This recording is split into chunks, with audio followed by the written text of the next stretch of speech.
In detail. Vice President Jagdeep Dhankar has said that growth of the country would remain incomplete without the development of the Northeast. Addressing the 21st convocation of the Dibrugarh University in Assam, Mr. Dhankar said that the 8 states of the Northeast are truly the Ashtalakshmi of the country and their development is vital for the country. Remembering the legends of Assam, including great Ahom General Lachit Borphukan and Bharat Ratna Dr. Bhupen Hazarika, Dhankar appreciated the role of the Dibrugarh University in preserving language.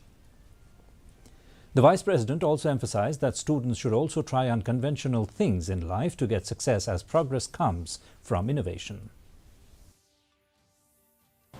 India happens to be the fastest growing large economy in the world.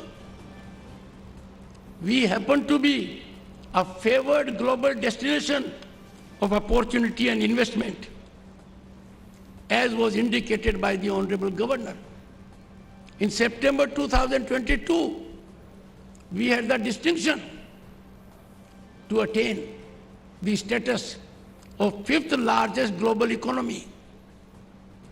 And what was the icing on the cake? In doing so, we overtook our erstwhile colonial masters. A great achievement, a tribute to visionary leadership and hard work of our people.